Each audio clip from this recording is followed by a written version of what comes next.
Kalau menurut gue ya mereka, apalagi gue pernah ngobrol ya sama Jack Brown. Kan dia Jack Brown, Donzo Black kan gitu kan. Jadi agak ngobrol gitu kan. Itu nama kan bukan warna dong. Iya. Itu marga. Oh marga. Iya. Jadi gue ngobrol sama Jack Brown. Di Indonesia pemain-pemain usia kelompok umur di bawah senior aja. Itu bahkan mereka katakanlah Pressure. sosial medianya tuh sangat aktif gitu. Beda kalau dia di Inggris gitu. Nah, melihat kayak gitu ya, lo harus ada apa ya?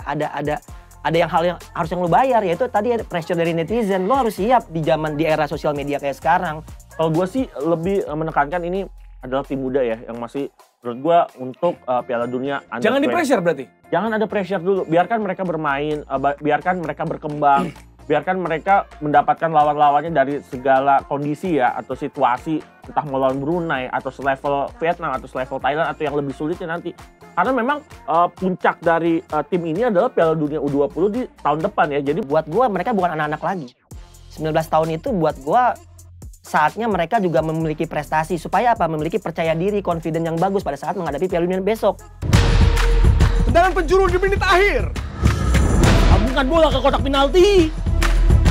Jadi ke di depan gawang. Berbahaya, Bung. Berbahaya Bung memasuki kepala dua. Sudah episode 20 dengan formasi yang semakin berbahaya ya. Jerry Arvino dan juga Labib Sadat di samping saya. Jadi kita udah pernah ketemu juga minggu lalu kan ya. Masih familiar ya dengan kemarin bahas tim Anda Persija. Aduh, Tapi ini yang bukan. agak beda ya. Ini kita melihat seorang coach. Yes. Yang Dia, coach. ya, yang nge-coach gitu. Sekarang nih setelannya rapi. Orang-orang kantoran. Walaupun namanya coach. Sepatu tetap futsal. Iya. Sepatunya masih futsal nih. Coba Endorse, gimana? endorse. Nah, biasa kan kita kalau penontonnya berbahaya Bung penasaran sama filosofi pakaian Kalau tabrak gue gini. hari ini supir Bluebird ya. Burung biru, burung biru, burung biru. Sebuah taksi Iya, gitu iya, maksudnya. gitu. Enggak, soalnya gini kenapa gue pakai sepatu ini, gue langsung latih abis ini. Oh, Tadi dia kan langsung buka nih ganti. Iya, kalau syutingnya jam 1 kan gue aman tadi. Ini secara seperti ini mengingatkan seperti ini ya, Ya, Jeff kita kan Kojiro juga. ngikutin waktunya ya kan dari Jerry ya kan. Jadi kan sibuk. Nah terus? Bisanya habis asar nih, Ba'da asyar. Ada badannya.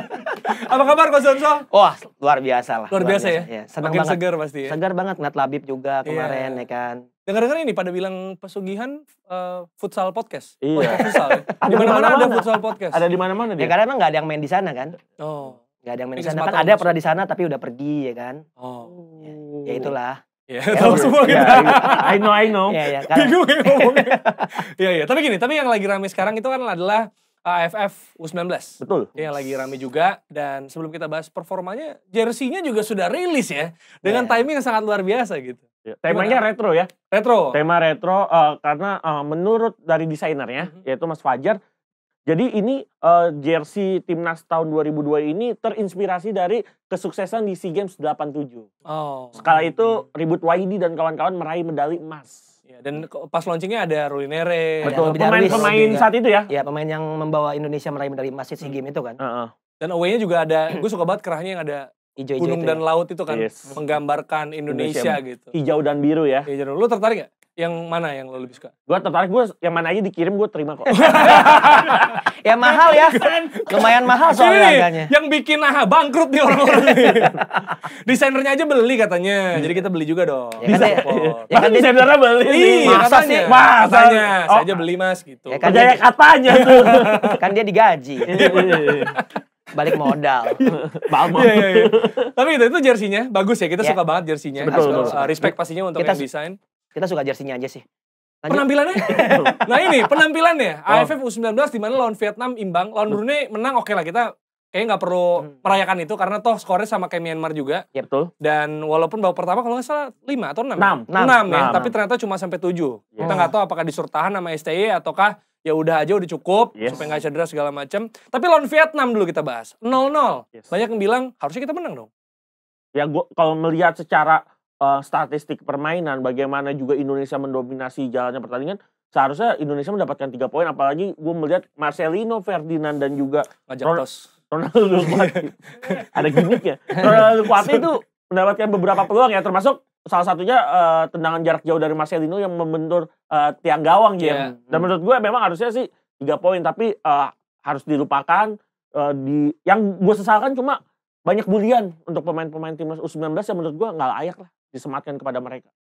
Jadi kalaupun mereka kurang meyakinkan, jangan dibully. Iya, wajib lah. Ini pemain mereka U19, tapi bukan berarti mereka umur 19 tahun, ada yang 17, ada yang 18. Oke. Tapi kan kita adalah bangsa yang haus akan prestasi, Coach. Iya, bukan haus lagi lah, kita lapar juga ya kan, nggak cuma haus kalau kita bicara sepak bola. Buka puasanya kapan nih? Iya, kalau gue melihat Iya kan? gini, oke lah, secara permainan pada saat lawan Vietnam juga banyak mengeluarkan waktu ya. Yes. Dari segi permainan juga kita sebenarnya menguasai, dari peluang juga kita banyak. Permasalahan terbesar memang di finalisasi, lagi-lagi finishing. Kita nggak punya katakanlah finisher yang memang bisa merubah peluang menjadi gol lebih banyak lagi.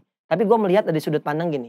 Kalau tadi lebih bilang soal ya netizen reaksi, sejak kapan sih sosial media sekarang netizen nggak bereaksi?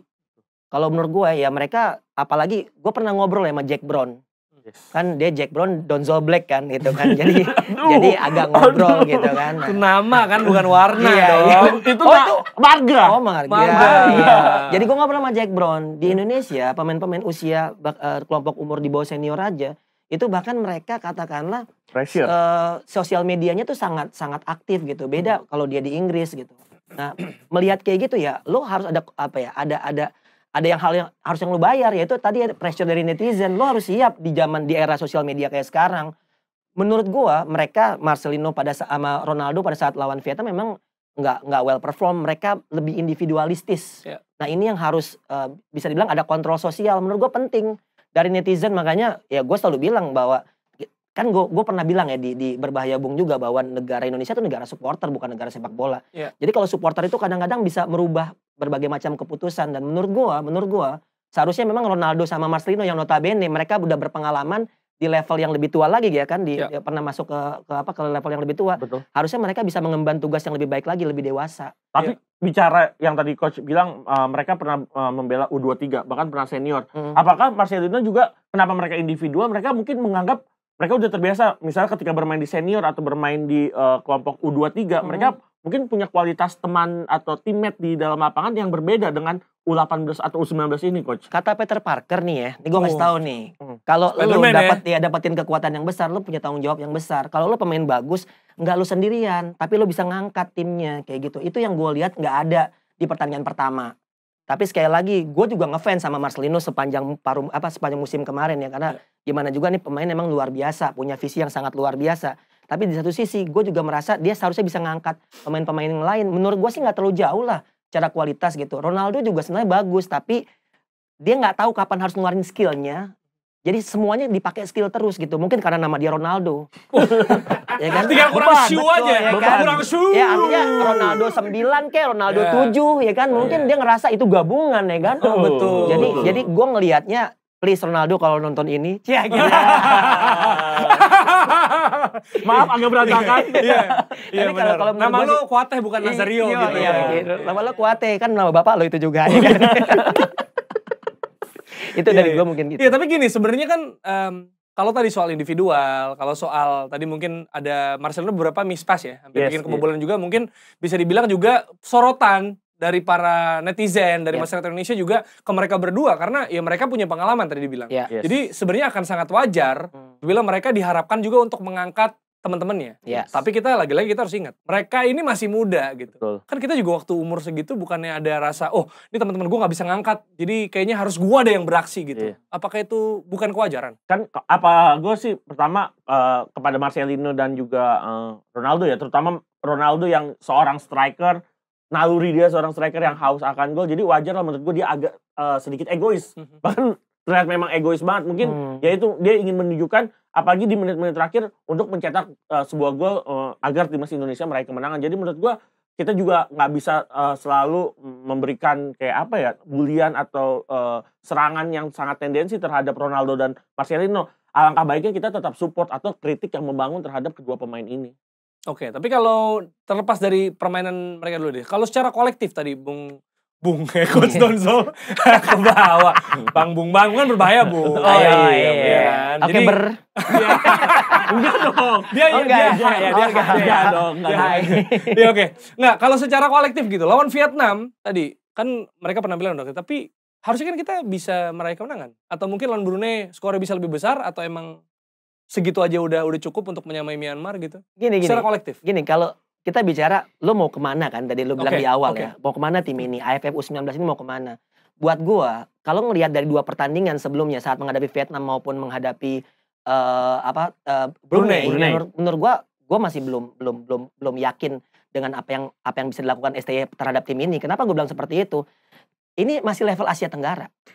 Udah nunggu Itali, Prancis di U20 nanti. Ini kan tim yang akan dibawa ke sana kan di Piala Dunia. Setidaknya mungkin bisa mungkin nggak 100% tapi mungkin 80%. Tapi gue melihat lawan Vietnam aja lo nggak bisa menang. Vietnam itu belum tentu lolos ke Piala Dunia Junior tahun depan. Nah, gue melihat dari situ. Kedua lawan Brunei, come on. Brunei. Mereka itu nggak perlu main bola, udah kaya orang-orangnya. Betul. Bener dong. Ada orang yang main bola buat kaya. Iya. Mereka nggak usah main Lo bola tau udah kaya. penyanyi jazz kan? Tahu. Yang dari matamu. Jazz itu Hayat. jago main bolanya. Tapi dia milih jadi penyanyi. Karena udah kaya. Karena udah kaya gitu. Karena dia nggak butuh lagi keringetan-keringetan di lapangan. Jadi menurut gua, Brunei itu juga bukan negara sepak bola lah. Bahkan di Asia Tenggara pun dia dibanding dengan Timor Leste pun sekarang udah di bawah gitu. Jadi gue bilang 7-0, Myanmar bisa ngalahin 7-0, berarti lo nggak lebih baik daripada Myanmar. Iya, tapi bukannya ini kan ada juga asumsi, oh ini ya udah aman, pastikan kemenangan, ya udah yang penting clean sheet, terus jangan cedera sehingga mengurangi agresivitas paling tidak setelah 7. Ya artinya kedalaman skuadnya nggak sebagus yang pertama dong. Oke. Kalau lu bicara, lu mau katakanlah mau recovery, mau atau Menyimpan ya, pemain menyimpan utama, ya. pemain-pemain inti, lo berarti harus mempersiapkan plan B-nya, yaitu pemain-pemain lapis 2-nya siap nggak, well perform nggak dengan strategi yang sama. Dan ini sekali lagi, ini Brunei. Kita ngumpul bareng dia juga bisa menang. Regista ya, Iya, berbahaya Bung main bener bola. gitu. Apalagi ada Coach Justin. Bagus. Menang Ya gitu kayak kan. taktik. Iya kayak taktik. Luar Ancelotti biasa. kagak. Kayak juara masa Iya, nggak iya, menang. iya. Tapi kalau selain 2 pemain ini ya, tadi kita menyorot yang lain, Bib. Mungkin Yes. ada yang mencuri perhatian lo gitu. Kalau gue sih Untuk kita saksikan.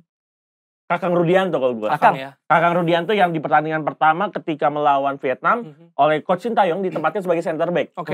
Karena emang kita tahu Kakang juga memang nalurinya adalah seorang pemain Sunda. Bukan dong. Kakak. Bener sih dia orang pemain Persib juga. Tapi dia adalah murni seorang pemain bertahan ya atau center back tengah. Tapi ketika melawan Brunei tiba-tiba ada role baru untuk seorang Kakang yang ditempatkan sebagai fullback kanan dan di babak pertama menghasilkan 2 assist. Iya. Menurut gua ini adalah sebuah transformasi yang luar biasa, formasi dari seorang center back jadi fullback. Biasanya fullback menjadi center back ya. Iya. Tapi ini tiba-tiba dari center back jadi fullback dan hasilnya lumayan, mungkin karena tadi juga Coach Dodol bilang lawannya Brunei Darussalam bro. Iya. Mungkin tapi emang itu bagian dari strategi atau plan dari seorang Sintayong. Jadi menurut gua luar biasa lah dan hoki Caraka Iya, juga tentunya. Karena cetak gol banyak. Tapi lawan Brunei apakah Brunei semua orang bisa cetak gol banyak Iya, juga. enggak juga sih.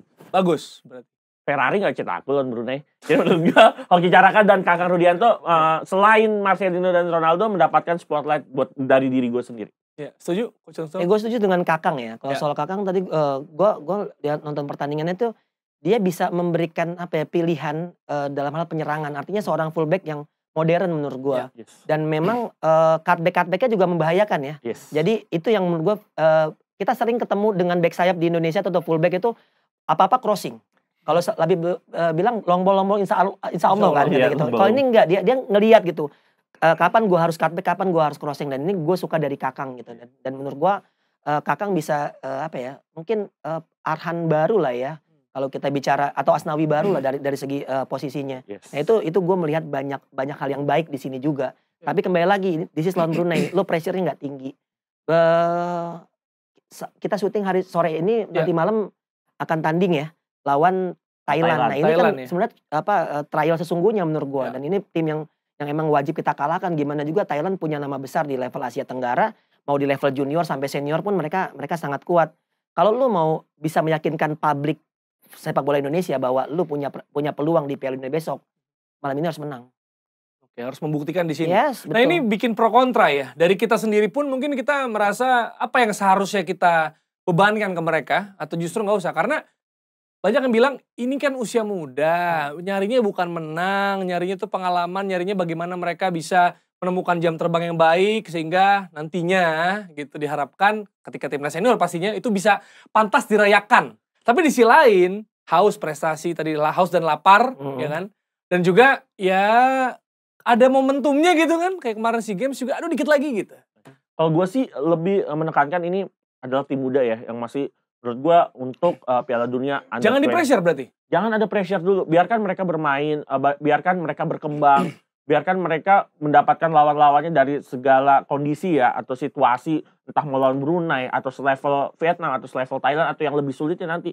Karena memang puncak dari tim ini adalah Piala Dunia U20 di tahun depan ya. Jadi menurut gue di AFF U19 tahun ini di Jakarta ini dijadikan sebagai ajang uji coba atau ya ajang mereka mendapatkan lawan tanding atau sparring untuk menghadapi lawan-lawan yang sesungguhnya nantinya. Oke, jadi jangan hasil. Ya, kalau gue gini, bicara sepak bola Indonesia, di Villanesia juga ada tertulis tuh. Bahwa di usia 17 tahun ke atas tuh nyari menang. Lo kalau bicara usia 19 tahun tuh udah final yacht. Ya. Artinya lo udah gak bisa lagi cuma nyari bagaimana tacticalnya cocok atau enggak itu di usia dini gitu. Buat gue mereka bukan anak-anak lagi. 19 tahun itu buat gue saatnya mereka juga memiliki prestasi supaya apa? Memiliki percaya diri, confident yang bagus pada saat menghadapi Piala Dunia besok. Masalah terbesarnya kita pernah juara terakhir kali saat kita jadi tuan rumah di level yang sama. Wajar dong kalau gue dan teman-teman yang lain juga punya ekspektasi yang sama dengan angkatannya Evan Dimas kalau nggak salah saat itu. Yes. Dan gue melihat tim ini layak untuk juara juga. Pelatih udah STY. Kita kemarin waktu juara tuh Indra Safri. Ya kan, artinya secara kualitas Indra Safri nggak pernah ngalahin Jerman kan, gitu kan. Iya, betul. Jadi gue berpikir bahwa STY dengan materi pemain-pemain yang udah ada beberapa yang kayak hoki kan Garuda Select kan, gitu. Jadi pengalaman-pengalaman secara jam terbang mereka udah mendapatkan itu dengan bagus. Walaupun secara level senior, ya contoh kayak Ronaldo Kuate di Madura United nggak terlalu banyak menit bermainnya. Ya mungkin cuma striker cuma Nico karena itu juga kebijakan klubnya bahwa menggunakan pemain-pemain muda karena nggak banyak pemain-pemain muda yang sekarang bercokol di U19 ini memiliki kesempatan bermain yang cukup banyak di klubnya. Nah menurut gua sekarang udah bicara STY bagaimana meramu kekuatan ini semua. Toh mereka pada saat di EPA mendapatkan secara usia udah dapat jam terbang di sana. Dan gua berharap bukan cuma prestasi Jer, tapi juga cara main. Cara main yang membuat kita yakin bahwa nanti di Piala Dunia kita bukan cuma sebagai tuan rumah yang baik aja. Iya. Kalau tuan rumah yang baik mah gampang. Konsumsi aja banyakin. Pasti dianggap baik. Ya kan gitu kan. Ramah. Iya, gue kalau ke rumah orang, wah makanan banyak nih. Iya bener. Tuan rumahnya baik. Gue nyampe sana, tuan rumahnya baik. Gitu aja kalau baik. Atau ramah nyapa Iya, gitu kan, gitu. gitu doang ya. Apalagi tadi udah bilang siapapun pemainnya walaupun muda, ya kan, walaupun muda tapi pelatihnya STY yang pernah mengalahkan Jerman. Kecuali pelatihnya STD. Waduh. Standar kan. Standar. Ini kan udah STY bagus. Kalau SPD saja menyebutkan. Atau STW. Iya. Bahayanya. Gini, tapi gini, gue menarik. Ini kalau misalnya soal proses ya, gue bisa paham maksud lo. Tadi di atas 17 tahun, sesuai Villanesia bahkan sudah dirumuskan ya, dan sudah disepakati oleh banyak orang bahwa kita berhak menuntut kemenangan, menuntut title, menuntut gelar. Nah, lu kan di sisi ini lebih ke ya udah biarin dulu kasih jam terbang. Terus indikator keberhasilan dari mana? Maksud gue kalau misalnya hasil jelas juara piala. Nah kalau apakah kalau nggak juara mereka nggak berhasil Jer? Ya makanya buat lo kalau misalnya lo mungkin mewakili yang merasa ya udah jangan dikasih beban dong anak U19 gitu. Terus kita merasa oke ini udah bagus tuh dari mana? Kalau berhasil? Ya tadi ada salah satu kalimat Coach Donzel yang gue rasa cukup bisa mewakili yaitu bagaimana cara bermain tim ini bisa meyakinkan bahwa kepada publik atau kepada masyarakat Indonesia tim ini layak untuk berbuat banyak di Piala Dunia musim atau tahun depan. Oke. Apakah dari 2 game ini cara mainnya sudah memenuhi ekspektasi lo? Oh menurut gue masih belum, makanya harus kebetulan Indonesia tergabung dalam grup yang lawannya bisa 5 kali bermain itu masih satu grup kan kita? Ada 2 grup. Ada 2 grup. Ada 2 grup. 5 kali 2. Oh, 5 kali 2. Ada 2 grup. Jadi menurut gue ini kesempatan yang bagus yang menghadapi Thailand, Filipina, Myanmar. Jadi menurut gue Indonesia masih bisa untuk berbuat banyak. Oke. Kalau gue agak sedikit berbeda gini. Kalau tadi terkait dengan pertanyaan lo, kalau misalnya gagal, kalau misalnya nggak juara, apakah bisa dibilang gagal? Indikatornya apa? Kalau gue bilang gini, justru kalau misalnya nggak juara, STY punya banyak alasan atau punya banyak katakanlah bagaimana merubah alasan untuk merubah tim ini dengan katakanlah Oke, 50% ternyata pemainnya nggak sesuai dengan apa yang dia inginkan. Pemain-pemain gue yakin masih banyak kalau di usia selevel U19 ya, artinya yang bermain di Indonesia. Tapi sekali lagi, buat gue kenapa harus gak ada men yang datang untuk cuma sekedar partisipasi. Nggak ada, apalagi lo tuan rumah dan lo Indonesia gitu. Ya kecuali Brunei mungkin. Iya, kecuali Ya, betul, apakah ada ekspektasi menjadi juara? Ya. Seperti tidak. Ya mungkin juara di hati orang tua masing-masing ya kan, kita nggak pernah tahu. Iya. Tapi yang pasti gini, kalau gue melihat dari segi kita sebagai tuan rumah dan kita Indonesia dan ini main di Asia Tenggara. Betul. Kalau ini bicara udah Piala Dunia ya jelas lah ekspektasi kita juara itu terlalu berlebihan menurut gue. Iya. Kita bisa masuk fase knockout aja udah sangat luar biasa. Betul. Tapi kalau misalnya di Asia Tenggara, lu target lu cuma jam terbang, berarti lu memposisikan diri lu sebagai Brunei. Wow. aja. Tapi menurut gua enggak juga sih. Ya, Kayak- mungkin Timor Leste. Oh enggak juga. Ya kan Atau Laos. Masih ada Kamboja. Enggak, Indonesia Gimana? tetap punya kualitas untuk memberikan setidaknya kejutan. makanya harus juara Bi. Enggak sih kalau menurut gua Harus juara pun enggak juara pun tim ini tetap harus masih bisa untuk berkembang coach. Ya, menurut kalau gua. berkembang udah pasti, tapi Iya. kalau lu juara, berkembang itu Juara akan kan jauh lebih baik. legitimasi. Juara itu kan apresiasi. Legitimasi itu ijazah, Bi. Iya, enggak. Kalau gua mau ke sekolah, gua enggak, aja- mereka dapat. Kan katanya legitimasi ijazah, tapi legitimasi kan ada. Juara atau misalkan taruhlah runner up. Menurut gua mereka tetap berprestasi. Kalau menurut gua pribadi. Kalau runner up pun. Runner up pun mereka ataupun mereka kayak peringkat 3 kayak contoh. Kalau nggak lolos, Bib. Kalau nggak lolos baru itu menjadi tanda tanya. Oke, kalau lawan Thailand, hasil lawan Thailand itu legitimasi nggak? Menurut gua legitimasi. Legitimasi lawan Thailand. Ya, Thailand harus gua ya. jawaranya ASEAN. Oke. Kalau lawan Thailand ya. Jadi itu wah harga mati kalau nanti malam nih. Iya makanya Harga mati cuma NKRI, Jer. Iya benar. Iya Pancasila. Aduh itu nggak bisa dibantah kalau itu. Tapi gue Iya. merasa ya itu tadi yang kenapa gue bilang ke Labib bahwasanya lu targetnya harus juara men. Kalau soal lu runner up, oke fine, lu masih bisa dimaafkan. Tapi bagaimana lu kalah di final itu? Kalau lu kalah di final ternyata kalah 8-0, ya lu bukan nggak layak menurut gue. Tapi kalau misalnya bagaimana cara mainnya, terus lu nyampe ke, lu nggak mungkin cara main bagus tapi nggak nyampe ke babak knockout. Itu udah bullshit lah menurut gue. Tapi kalau lu cara main bagus, lu tuan rumah, lu kurang didukung apa? Ya kan sampai ada apa tuh? Flare itu ya kan luar itu biasa dia. tuh. Nah, tapi sebelum kita bahas Flare ya, ini menarik. Tadi kan lo bilang sebenarnya ya udah sesuai dengan Indonesia juga kita berhak memberikan pressure gitu. Jadi Ya. sebenarnya lo juga mewajarkan kalau mereka diserang Iya dong. artian ini. Sekarang gini deh, nggak usah di usia mereka. Lu usia di bawah mereka pun yang namanya sosial media lo nggak bisa tahan itu. Oh, Alpen Liba juga diserang ya berarti. Aduh, Bowo ya kan, Bowo Masih TikTok kecil, segala macam. kan? JJ BNI City ya kan, JJ yang di Sudirman ya kan, sama Roy kalau nggak salah. Gak kenal umur Kurma. ya. Oke, Bongge. Iya. jadi gue melihatnya kalau masalah serang menyerang, gue rasa memang pemain ini harus well educated dalam arti kata nggak perlu baca semua komen. Nggak perlu ngurusin sosial media secara berlebihan. Apalagi kita tahu yang komen kita kadang-kadang tuh anak-anak masih bocah gitu. Nggak jelas, bahkan akun-akun palsu segala macam. Menurut gue sih nggak perlu digubris. Yang paling penting adalah pressure itu, tekanan itu bisa nggak menjadikan lu lebih baik lagi. Itu poinnya. Ya.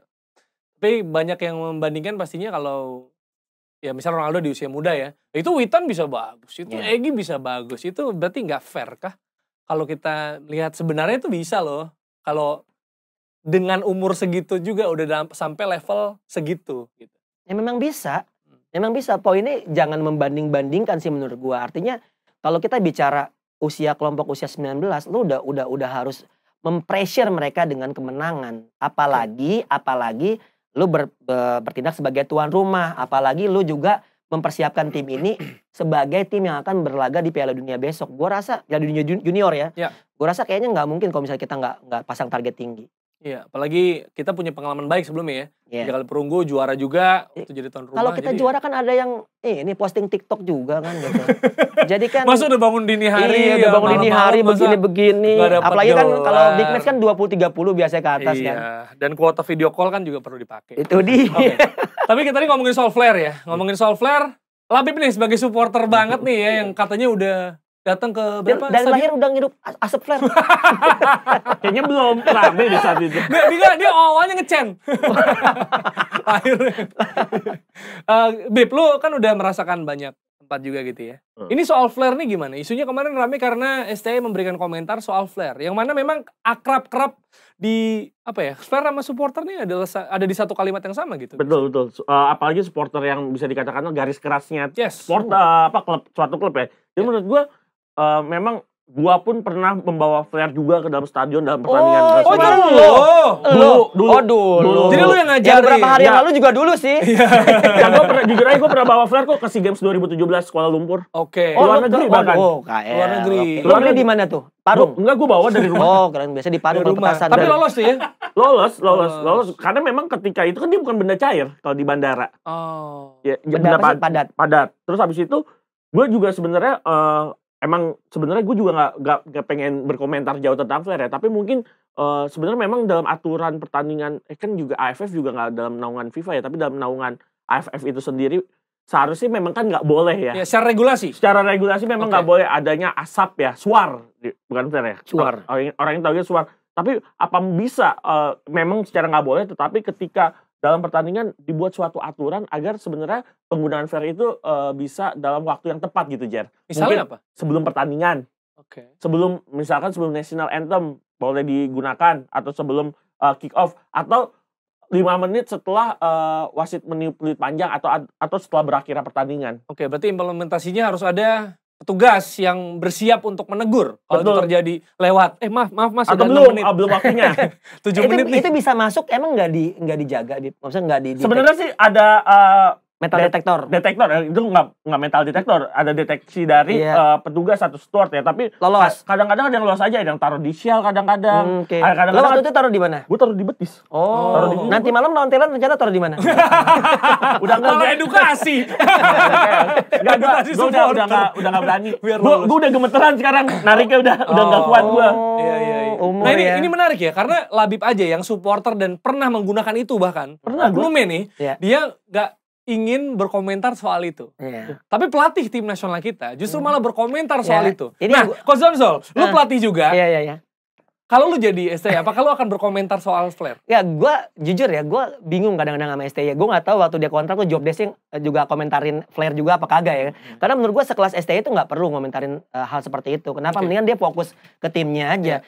Kayak gini kan menjadi apa ya? Lu kayak ngasih garam ke luka gitu loh. Artinya lu kayak bikin sesuatu yang akhirnya komentar-komentar netizen tuh jadi rame terkait dengan Flair. Menurut gue it's art of football aja. Iya. Kayak gini deh, kayak pitch invader lah gitu. Kan emang nggak boleh, tapi kan kalau ada kita juga seru nikmatin, bener nggak Iya. sih? Betul. Iya. Apalagi kalau yang datang Telanjang. Iya, nggak harus Ya juga. kan ada kan. Gue agak Ada shock kan? juga, gue baru pengen bilang cewek, lu bilang telanjang ya kan? Ya kan tapi ada. Iya, nyambung agak repot nanti. Tapi gue melihatnya gini, itu art of football buat Iya, gue iya. gitu. Dan itu adalah apa yang dilakukan oleh supporter sebagai ekspresinya. Oke. Dan itu buat gue pribadi nggak ada masalah. Masalahnya tinggalkan hukuman. Oke. Nah, hukuman itu mengganggu nggak? Kalau misalnya tadi Labib bilang AFF ini bukan ajang dari FIFA, menurut gua kan berarti kan cuma AFF doang yang nanti nentuin hukumannya. Betul. Oke. Segala macam. Tapi gue setuju dengan regulasi tadi. Karena sebetulnya waktu gua futsal pun, waktu gua sempat ngelatih di Persija Futsal, Ya. mereka juga nyalain Flair tuh, Bib. Tapi di dalam main futsal bahayanya kan itu. dia. Masalahnya. Habis itu 15 menit langsung berhenti dulu. Berhenti loh, Karena orang asapnya bikin sesak, sesak semua. sesak. Iya, karena Oh, indoor ya gitu. kan. Menurut gua ya mungkin ada ketentuan lain, karena di berbagai negara pun kadang-kadang juga Flair nggak apa-apa kalau misalkan menuju pertandingan atau setelah pertandingan. Ya, itu mungkin bisa Jadi regulasi seperti itu. Betul ya, aja kayak gitu ya. Iya, Bilkis. Ya Allah, Bilkis Iya, bewokin. benar. Berarti harusnya jangan berkomentar soal Flair. Itu Iya. bukan ranah dia. Iya, Tapi bukan kalau komentarin lapangan yang kayak buat gembala sapi boleh. Ya, kalau Ya. menurut gua itu kan terkait dengan teknis pertandingan. Pertandingan. Itu bener-bener pernah Betul, main rasakan. betul. Kalau Flair nggak ada hubungannya Nggak ada sama hubungannya. lapangan. Itu di luar off the pitch lah bahasanya. Ya, emangnya ada lapangan yang emang buat gembala sapi buat main bola? Katanya ada. Katanya di ada. Jerman. Oh, di Jerman. Ya, udah dibahas kan di episode Oke, sebelumnya. Aduh, dibahas lagi di sini. Iya. Udah rame. Gue pengen Iya, oke. nimbrung. Tapi kalau tadi kita bahas soal STY ya. Oke, dia jangan memberikan komentar soal Flair, tapi kan yang perlu dikomentar adalah bagaimana dia meramu tim ini. Yes. Tadinya dari Zlatan Radonjic ya. Yes. Sebelumnya, jadi sebenarnya ya dia masih meraba gitu ya, masih meraba, masih melihat. Tapi kan pro kontra juga gitu. Mau sampai kapan? Lu mau alasan apa? Bagaimana? Apa jangan-jangan lu ngomongin Flair juga lu pengalihan padahal tim lu mainnya biasa aja, atau Iya. mungkin lu nggak sebagus itu juga nanganin timnya. Ya gue ngeliat di beberapa pertandingan STY sebelum-sebelumnya kalau misalnya ada sesuatu, misalnya mainnya nggak bagus, biasanya ada isu-isu lain yang memang dinaikin sih. Oke. Kayak gitu. Lapangan online, iya, lupa segala di macam booking. seperti itu. Jadi gue menganggap bahwa STY ini agak-agak Mourinho dengan kearifan Korea ya. Iya. Gitu ya. Jadi ada trust talk dari Iya, seorang STY iya. gitu. Jadi STY tahu nih bahwa untuk mengalihkan perhatian Isu dari ya. para netizen atau pemerhati sepak bola di Indonesia, karena kan kita tahu ya, kita nih sama Inggris agak sama nih kalau buat kritik-kritiknya nih. Artinya kritikus-kritikus kita ya kan. Medianya juga ya. Media juga kenceng lah ya. Ya ada desannya juga kali kita ya. Iya. Tapi yang pasti gue menganggap bahwa itu hal biasa. Apalagi di negara sepak bola kayak Indonesia ya, negara supporter kayak Indonesia itu pasti kenceng kayak gitu. Siapa sih yang nggak pengen posisinya STY? Iya. Bahkan gue yakin di dalam pelatih-pelatih yang ada di jajaran dia pun pengen banget ada di sana. Tapi kembali lagi. Siapa coach yang pengen? Donzol, Coach Donzol maksudnya. Berbahaya. yang masih ngelatih lah pokoknya. Yang kita kenal lah, nama-nama yang kita kenal lah ya. Tapi gue melihat itu sebagai sebuah sebuah cara STY. Walaupun menurut gue janganlah. Lo mendingan lo fair enough untuk ngomong bahwasanya tim gue masih jelek nih. Pemain gue harus ada beberapa yang gue rubah. Udah ngomong aja apa adanya. Jadi kita juga bisa tahu bahwa keadaan yang sesungguhnya seperti apa di tubuh tim itu sendiri. Iya. Tapi dari cara STY meramu timnya dan juga menampilkan tadi ya cara main, kuncinya gitu kan, cara main dari tim nasional U19 di AFF ini, apakah sebenarnya sudah terlihat inginnya seperti apa? Maksudnya apakah cenderung ke seperti Donzol yang hasil atau mencari jam terbang seperti yang Kalau lain? menurut gue sih tetap masih mencari, ya tadi kan sempat waktu kemarin di turnamen Toulon di Prancis juga masih pelatihnya Radonjic ya. Mungkin emang STY juga mungkin berbeda sekuat dari coach Radonjic di Prancis dengan coach STY di AFF ini. Juga beberapa pemain gue lihat juga ada yang kena rotasi Jerry. Jadi menurut gue dalam pertandingan grup Indonesia, STY pasti akan merotasi beberapa kali. Contohnya juga kemarin ketika melawan Vietnam juga ada beberapa pemain yang bermain, dan ketika melawan Brunei pemain ini akhirnya dirotasi. Jadi menurut gue STY akan memberikan jam terbang yang banyak untuk kepada pemain-pemainnya membuktikan kalau mereka memang layak menggunakan jersey timnas Indonesia. Jadi menurut lo ini masih proses, masih rotasi proses, karena mungkin masih ada pihak 1 tahun lagi yang bisa digunakan oleh STY dan tim dengan coaching staff untuk meramu atau membawa tim ini setidaknya ya nantinya berprestasi di Piala Dunia. Oke. Coach, apakah lo juga melihat hal yang sama? Yang menarik dari STY itu roller coasternya ya. Artinya dia ngebawa Indonesia nih dari kita suka banget, cinta banget, bisa gedak banget. Itu bisa dilihat dari beberapa penampilan-penampilan timnas yang memang masih belum stabil ya. Walaupun memang kelompok umurnya beda-beda. Ada yang senior, ada yang U23, segala macam. Tapi gue melihat ada benang merahnya, Jer. Benang merahnya di sini, STY bisa bermain dengan siapapun. Oh. Dia nggak peduli siapapun pemainnya. Artinya selama pemain itu mau bukan cuma bekerja keras, tapi mau menjalankan instruksi yang memang dia berikan, dia sangat total. Jarang loh STY itu untuk memuji timnya. Kalau misalnya ada gol pun kadang-kadang dia cuma nggak ada reaksi yang betul-betul kayak tepuk tangan atau kayak Conte gitu segala macam, atau kayak Mourinho gitu. Enggak, dia sama sekali nggak seperti itu, kecuali mungkin kalau misalnya tim-tim besar yang dia kalahkan. Tapi gue melihat ada benang merahnya di sana. STY punya standar siapa yang akan bermain bersama dia dengan sisi media. Walaupun jujur aja gue masih bukan meragukan ya, tapi masih berpikir bahwasanya STY bisa lebih baik daripada yang sekarang. Wow, menarik. Tapi kalau lu bilang roller coaster, ini kan berarti naik turun ya. Mau Ya nggak ada prestasinya. yang datar sih, kalau datar sih itu naik Grab sih. Iya, kalau roller coaster ya. Apakah Grab mau masuk ke kita sekarang? Ya gitu. Tapi maksudnya roller coaster berarti kan yang dinaik turunkan, ya kasarnya yang dipermainkan. Itu kan harapan kita juga, ya ekspektasi segala macam ya. Tapi kalau roller coaster, berarti akan ada siklus ya. Jadi naik turun, naik lagi gitu. Kita lagi ada di siklus mana sekarang? Ya kita, kalau menurut gue ya siklusnya kita mungkin kemarin contoh waktu lagi AFF kita berada di atas, tiba-tiba SEA Games kita mulai ke bawah. Pas naik lagi kualifikasi Piala Asia, kita ke atas lagi kan, yang akhirnya kita lolos ke Piala Asia. Mungkin ini gue baca kronologisnya STY dalam latih timnas Indonesia. Mungkin kita lagi turun lagi untuk mungkin STY meroket kembali. Oke, jadi ekspektasi kita ini akan menurun lagi. Gimana Coach? Ini fasenya kita masukin koin sebenarnya. Baru Insert coin ya. Jadi kita perlu lihat ya. Enggak, gue sih gini. Di roller coaster gue nggak tahu ya yang lo naikin kayak gimana roller coasternya ya. Karena kan ada yang emang naik, tapi naik terus ada gitu. Tapi sekalinya jatuh dikit langsung naik lagi ada. Atau di atas tapi kepala di bawah. Nah bisa jadi seperti itu. Jadi agak pusing tuh. Iya, kan ada tuh pelan lagi. Iya pelan. Itu emang bensinnya habis. Kan dia pakai bensin. Serem juga. Tapi gue melihat itu sebagai sebuah hal yang positif sebetulnya dari STY. Artinya lu nggak bakal bisa stabil terus kalau misalnya lu gonta-ganti pemain terus. Oke. Itu sulit, Jar. Itu sulit. Lu punya sistem yang harus dimainkan semua pemain yang lo inginkan, tapi nggak semua pemain punya kualitas yang sama untuk sistem tersebut. Oke, jadi kita akan lihat apakah ini siklus menurun atau justru memberi kita harapan lagi? Menurun untuk meroket ya. Menurun untuk meroket, menarik. Oh, Jadi kalau iya. misalnya ternyata ini yang lagi nonton Berbahaya Bung juga punya pendapat ya soal bagaimana kita harus berekspektasi atau berharap sama tim U19 di AFF ini, apakah masih percaya bahwa ini adalah bagian dari proses dan progres menuju siklus yang menaik lagi seperti yang Labib bilang, atau seperti Villanesia di atas umur 17 tahun Coach Donzol udah bilang harus medali emas, harus juara 1. Jangan lupa tulis di kolom komentar. Sampai ketemu di episode selanjutnya dari Berbahaya Bung. Ya. Yeay.